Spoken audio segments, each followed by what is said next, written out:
5, 4, 3, 2, 1, 0.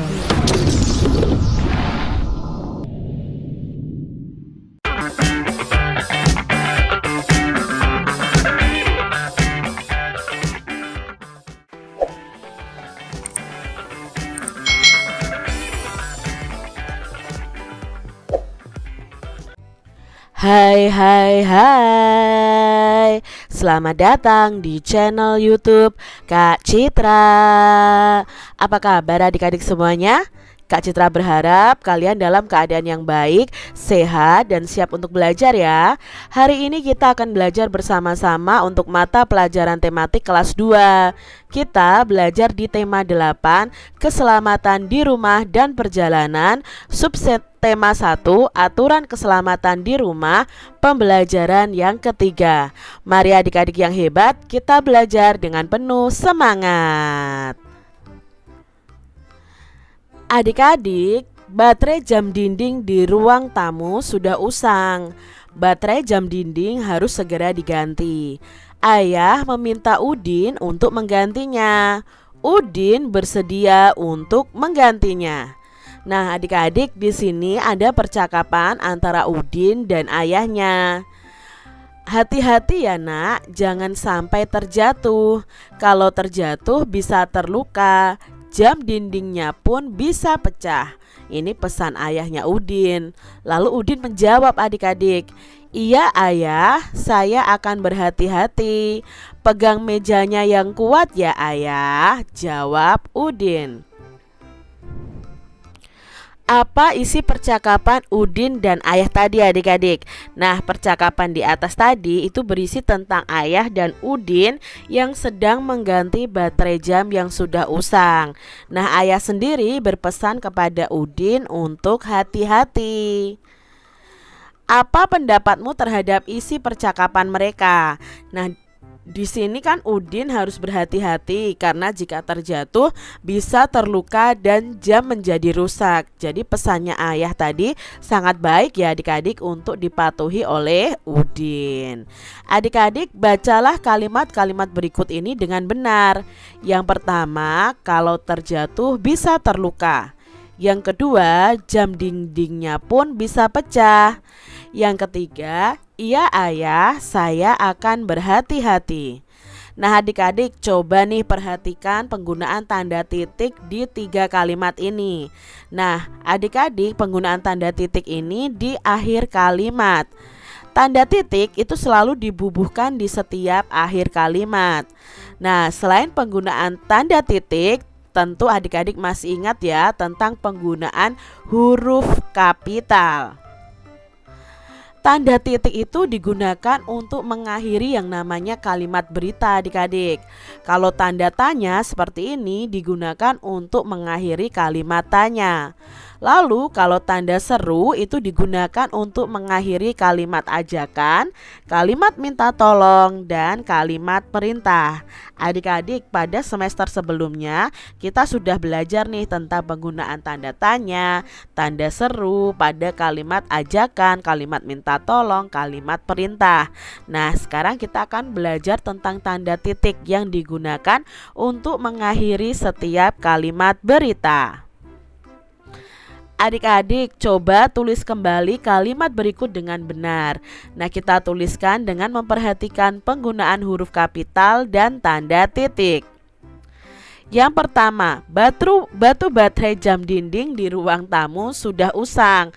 Kalau ditulis dengan benar bagaimana adik-adik? Dengan memperhatikan huruf kapital dan tanda titiknya. Nah kalau ditulis dengan benar itu seperti ini adik-adik. Batu baterai jam dinding di ruang tamu sudah usang, itu diawali huruf kapital pada kata batu ya, huruf B nya harus kapital, dan diakhiri tanda titik di akhir kalimat. Jadi ingat ya, penggunaan huruf kapital dan tanda titik diakhiri di kalimat berita. Kita lihat nih soal yang kedua. Ayah meminta bantuan Udin untuk menggantinya. Nah, di sini kalau diperbaiki dengan memperhatikan huruf kapital dan tanda titik, ayah. Nah, ayahnya di sini di awal kalimat, maka A-nya besar. Meminta bantuan Udin. Udin itu nama orang, jadi juga diawali huruf kapital. Untuk menggantinya titik. Seperti itu adik-adik. Kita lihat soal nomor 3.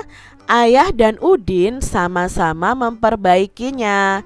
Maka kalau ditulis seperti ini adik-adik. Ayah, A-nya besar karena awal kalimat, dan Udin, U-nya besar karena di sini Udin adalah nama orang, sama-sama memperbaikinya. Tanda titik. Ya, seperti itu penulisan yang benar. Ayah berterima kasih kepada Udin. Penulisan yang benar adalah ayah, A-nya besar, berterima kasih kepada Udin, U-nya besar, lalu tanda titik. Yang kelima, ayah bersyukur kepada Tuhan mempunyai anak yang patuh seperti Udin. Maka penulisan yang benar adalah ayahnya huruf besar, ya, diawali huruf besar, bersyukur kepada Tuhan. Nah, kemarin sudah kita tuliskan ya, bersama-sama kita pelajari bahwa Tuhan itu diawali huruf kapital juga, mempunyai anak yang patuh seperti Udin. Nah, itu tadi adik-adik ya, penggunaan huruf kapital dan tanda titik. Perhatikan kembali nih gambar Udin dan ayah memperbaiki jam dinding. Jam dinding itu ada yang mempunyai lonceng adik-adik. Lonceng akan berbunyi ketika jam menunjukkan waktu tertentu. Adik-adik, di sini ada lagu yang berjudul Lonceng Ayah. Ya, syair dan lagu ini ciptaan Pak Ate Mahmud. Nanti adik-adik bisa melihat video karaoke-nya melalui link di description box ya. Nanti Kak Citra cantumkan di situ lagu Lonceng Ayah. Lagunya seperti ini adik-adik. Neng neng neng, berbunyi lonceng. Lonceng berbunyi berkali-kali. Neng neng neng, berbunyi lonceng. Lonceng ayah baru dibeli. Neng neng neng, ku dengar lonceng. Lonceng ku dengar setiap waktu. Neng neng neng, ku dengar lonceng. Lonceng ayah tepat selalu. Jadi lagunya seperti itu adik-adik. Nah, adik-adik bisa mencari video karaoke untuk lagu ini di description box ya, linknya. Kalian bisa berlatih lagu ini bersama-sama. Adik-adik, lagu Lonceng Ayah itu harus dinyanyikan dengan nada yang tepat. Nada harus dibunyikan sesuai dengan panjang pendeknya. Panjang pendek nada itu dapat dihitung adik-adik. Satuan hitungnya itu berupa ketukan. Ketukan itu teratur adik-adik. Nah, perhatikan nih panjang pendek nada berikut ini. Misalnya sebuah nada itu berdiri sendiri, maka nada itu akan dibunyikan satu ketukan. Misalnya di sini ada nada do. Ya, nada do ini berdiri sendiri, ini dinyanyikan atau dibunyikan satu ketukan. Tetapi apabila nada ada dua nada itu di garis atasnya seperti ini, maka masing-masing nada ini akan dibunyikan setengah ketukan. Jadi nada la atau angka 6 ini disebut nada la, itu dinyanyikan setengah ketukan, dan nada si atau nada yang ketujuh itu dibunyikan juga setengah ketukan. Adik-adik, jam dinding itu berguna untuk menentukan waktu. Jam dinding mempunyai jarum panjang dan jarum pendek. Tentu adik-adik masih ingat kan cara membaca jam adik-adik. Nah, kita ingat kembali tentang jam analog nih adik-adik ya. Kita masih belajar membaca jam analog. Jam analog sendiri ada 3 jarum ya. Kemarin Kak Citra sudah jelaskan.